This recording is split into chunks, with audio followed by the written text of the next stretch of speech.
यह वीडियो भारत के सबसे प्रसिद्ध 90 डेज इंग्लिश स्पीकिंग कोर्स से ली गई है। अधिक जानकारी के लिए विजिट करिए www.spokenenglish.guru। प्रेजेंट कंटिन्यूअस टेंस की आज की इस प्रैक्टिस एक्सरसाइज में आप सभी का स्वागत है। आइए वीडियो की शुरुआत करते हैं। हमारा पहला सेंटेंस है, आप अपने कपड़ों को इतना ज्यादा क्यों रगड़ रहे हो। ये प्रेजेंट कंटिन्यूअस टेंस का इंटेरोगेटिव सेंटेंस है और रूल आपके सामने है। सबसे पहले देखिए WH फैमिली मेंबर क्या है। यहां पर क्यों को हम कहते हैं वाई। उसके बाद इज, एम या आर किसका यूज करें डिपेंड करता है सब्जेक्ट पे। सब्जेक्ट कौन है, रगड़ने का काम कौन कर रहा है, आप मतलब यू के साथ लगता है आर, वाई आर यू। उसके बाद वर्ब की फर्स्ट फॉर्म क्या है, यहां पर क्रिया रगड़ना। रगड़ने को कहते हैं रब के साथ आईएनजी लग जाएगा तो डबल बी हो जाता है रबिंग। और उसके बाद ऑब्जेक्टिव पार्ट में क्या है, किसको रगड़ रहे हो, अपने कपड़ों को इतना ज्यादा। ये पूरा का पूरा ऑब्जेक्टिव पार्ट है। Your clothes this much. तो ये पूरा सेंटेंस क्या बना, why are you rubbing your clothes this much. अब आ जाइए अगले सेंटेंस पे, वो पानी में अपनी उंगली नहीं डुबा रहा है। ये सेंटेंस एक नेगेटिव सेंटेंस है और नेगेटिव सेंटेंस का रूल आपको पता है, subject plus is am are plus not plus verb की first form plus ING plus objective part. यहां पर सब्जेक्ट कौन है, वो को हम कहते हैं ही के साथ हमेशा इज का यूज होता है। उसके बाद नेगेटिव सेंटेंस है इसलिए नॉट। उसके बाद वर्ब की फर्स्ट फॉर्म। डुबाना को क्या कहते हैं, डिप के साथ में आईएनजी लगेगा और यहां पर भी पी दो बार आ जाता है, डिपिंग। उसके बाद ऑब्जेक्टिव पार्ट क्या है, पानी में अपनी उंगली। तो डुबा रहा है किस चीज को, पहले ये बता दिया, हिज फिंगर। उसके बाद कहां पर, पानी में, इनटू द वाटर। तो ये पूरा सेंटेंस बना, he is not dipping his finger into the water. Next sentence भी देखिए कितना इंटरेस्टिंग है, लोग इस दरवाजे से बाहर निकलने के लिए थोड़ा झुक रहे हैं। सबसे पहले आपने देखा कि ये सेंटेंस ना तो नेगेटिव है ना इंटेरोगेटिव है। कैसा सेंटेंस है, अफर्मेटिव है। अफर्मेटिव का रूल आपको पता है। सबसे पहले सोचिए कि सब्जेक्ट कौन है। सब्जेक्ट कौन होता है, जो क्रिया को कर रहा हो। यहां पर किस काम को करने की बात हो रही है, झुकने की बात हो रही है। झुकने का काम कौन कर रहे हैं, लोग कर रहे हैं। तो सब्जेक्ट कौन है, लोग हैं। लोग को क्या कहते हैं, पीपल कैसा सब्जेक्ट है, एक थर्ड पर्सन प्लूरल सब्जेक्ट है। एक से ज्यादा है ना, बहुवचन सब्जेक्ट है थर्ड पर्सन का, तो आर का ही यूज होता है। उसके बाद आती है वर्ब की फर्स्ट फॉर्म। अब यहां पर वर्ब क्या है, क्रिया क्या है, यहां पर झुकना। झुकने को क्या कहते हैं, सोचिए, जब आप कहीं पे झुकते हैं मतलब आप बेंड होते हैं, तो यहां पर बेंड आएगा। उसके बाद आईएनजी बेंडिंग। उसके बाद पूरा ऑब्जेक्टिव पार्ट, झुक रहे हैं, कितना झुक रहे हैं, थोड़ा झुक रहे हैं, अ लिटिल। क्या करने के लिए झुक रहे हैं, इस दरवाजे से बाहर निकलने के लिए झुक रहे हैं, to get out of this door. तो सेंटेंस बना, people are bending a little to get out of this door. अब देखिए नेक्स्ट सेंटेंस, ये सेंटेंस भी बहुत इंटरेस्टिंग है। कौन कौन आपके घर जा रहा है। इंटेरोगेटिव सेंटेंस है प्रेजेंट कंटिन्यूअस टेंस का। इंटेरोगेटिव सेंटेंसेस को बनाने का रूल भी आपको पता है, WH फैमिली मेंबर, उसके बाद इजएमआर, उसके बाद सब्जेक्ट, उसके बाद वर्ब की फर्स्ट फॉर्म, फिर आईएनजी, फिर ऑब्जेक्टिव पार्ट। लेकिन इस सेंटेंस में पहले तो ये देखना है कि क्रिया क्या है। क्रिया है जाना, जा रहा है, जाने की बात हो रही है। कौन जा रहा है, सब्जेक्ट कौन है, उसी के बारे में तो पूछा गया है कि कौन कौन जा रहा है।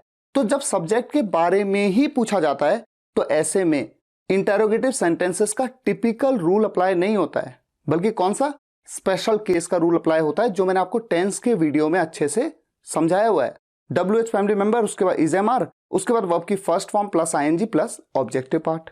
तो रूल के हिसाब से जब आप बनाएंगे तो कैसे बनाएंगे, WH फैमिली मेंबर क्या है, कौन कौन को आपने WH फैमिली मेंबर के वीडियो में देखा हुआ है, हु ऑल। और चूंकि एक से ज्यादा लोगों की बात हो रही है तो आर का यूज करेंगे। उसके बाद वर्ब की फर्स्ट फॉर्म, जाने के बाद गो के साथ आईएनजी। उसके बाद ऑब्जेक्टिव पार्ट क्या है, कहां जा रहा है, आपके घर, to your house. Who all are going to your house. अब आ जाइए नेक्स्ट सेंटेंस पे, राजू उसे डंडे से पीट रहा है। अफर्मेटिव सेंटेंस है प्रेजेंट कंटिन्यूअस टेंस का। सब्जेक्ट है राजू के साथ इज लगेगा, पीटने को बीट कहते हैं, उसके साथ आईएनजी। और उसके बाद ऑब्जेक्टिव पार्ट, किस चीज से पीट रहा है, डंडे से। डंडे का यूज करके प्रेपोजिशंस में बताया है, विद का यूज किया जाएगा, विद अ स्टिक। तो पूरा सेंटेंस क्या बना, Raju is beating him with a stick. Next, मैं वो कागज ढूंढ रहा हूं, पर क्यों। अब इस सेंटेंस में आप देखेंगे मैं वो कागज ढूंढ रहा हूं, ये तो अफर्मेटिव सेंटेंस है। रूल के हिसाब से कैसे बनेगा, आई एम, ढूंढने को सर्च कहते हैं, सर्चिंग, क्या ढूंढ रहा हूं, वो पेपर, वो कागज, that paper, I am searching that paper. और उसके बाद क्या लिखा है, पर क्यों, इसके लिए simple, but why, I am searching that paper but why. Next sentence, वो ठंड से कांप रहा है, ये भी अफर्मेटिव सेंटेंस है, नेगेटिव नहीं है, इंटेरोगेटिव नहीं है। सब्जेक्ट है वो को हम कहते हैं ही के साथ इज, उसके बाद कांपने को हम कहते हैं शिवर, शिवर के साथ आईएनजी, ही इज शिवरिंग, वो कांप रहा है ठंड से, विद कोल्ड। नेक्स्ट, यहां पर आपके सामने दो सेंटेंस हैं, मैं ऑफिस से निकल रहा हूं और मैं ऑफिस के लिए निकल रहा हूं। ये बहुत इंपॉर्टेंट है क्योंकि यहां पर थोड़ा सा कुछ नया आपको सीखने को मिलेगा। दोनों ही सेंटेंसेस अफर्मेटिव है, तो अफर्मेटिव का रूल आपको ऑलरेडी पता है। जब आप पहले वाले सेंटेंस को बनाओगे, मैं ऑफिस से निकल रहा हूं, तो देखिए मैं निकल रहा हूं, आई एम लीविंग, लीव मतलब निकलना, आई एम लीविंग। जब आप ऑफिस से निकलते हैं किसी जगह से, तो आपको एक बार को ये लग सकता है कि से के लिए फ्रॉम कह दें, फ्रॉम दी ऑफिस। लेकिन यहां पर सीखने वाली बात क्या है कि जब भी हम किसी जगह से निकलते हैं, जैसे घर से, ऑफिस से, किसी भी शहर से, किसी भी एक जगह से, किसी ढाबे से, किसी बस स्टॉप से, कहीं से भी, तो आपको फ्रॉम का यूज करना ही नहीं है, सीधा सीधा उस जगह के बारे में बताना है जहां से आप निकल रहे हैं, I am leaving the office. लेकिन जो दूसरा वाला सेंटेंस है, मैं ऑफिस के लिए निकल रहा हूं, यहां पर आई एम लीविंग ऑफिस के लिए, फॉर दी ऑफिस। तो जिस जगह आपको जाना है उस जगह के लिए जब आप कहते हैं तो फॉर का यूज करिए। लेकिन जब आप कहते हैं कि मैं इस जगह से निकल रहा हूं, तो से के लिए फ्रॉम का यूज नहीं करते हैं। अगला सेंटेंस लेते हैं, मैं तुमसे कुछ पूछ रहा हूं। अफर्मेटिव सेंटेंस है प्रेजेंट कंटिन्यूअस टेंस का, रूल आपको पता है, मैं पूछ रहा हूं, आई के साथ एम, पूछने को आस्क, उसके साथ आईएनजी, आई एम आस्किंग, मैं पूछ रहा हूं। अब उसके बाद आता है ऑब्जेक्टिव पार्ट, तुमसे कुछ। तो देखिए, अगर आप कहते हैं मैं कुछ पूछ रहा हूं, आई एम आस्किंग समथिंग तुमसे, टू यू, एक तरीका ये हो सकता है, I am asking something to you, एक तो बात ये हो गई। और दूसरा, अगर मैं कहूं मैं पूछ रहा हूं, आई एम आस्किंग, किसे पूछ रहा हूं, तुम्हें पूछ रहा हूं, I am asking you something.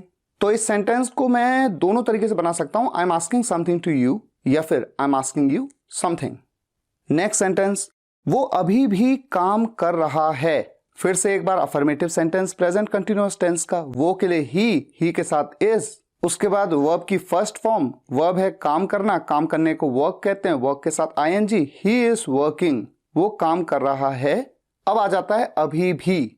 अभी भी के लिए हम जानते हैं कंजंक्शन यूज किया जाता है स्टिल। तो क्या हम यहां पर स्टिल कह दें वर्किंग के बाद? नहीं कह सकते। क्यों नहीं कह सकते? क्योंकि कंजंक्शंस के वीडियो में मैंने आपको क्या बताया था कि स्टिल एक ऐसा कंजंक्शन है जो हमेशा उस सेंटेंस की मेन वर्ब से तुरंत पहले यूज किया जाता है, यानी वर्क से तुरंत पहले। तो ये सेंटेंस कैसे बनाया जाना चाहिए? He is still working. और या फिर अभी भी के लिए एक और कंजंक्शन यूज होता है, इवन नाउ, पर इसका यूज हमेशा एंड में होता है, तो हमने एंड में लगा दिया, he is working even now.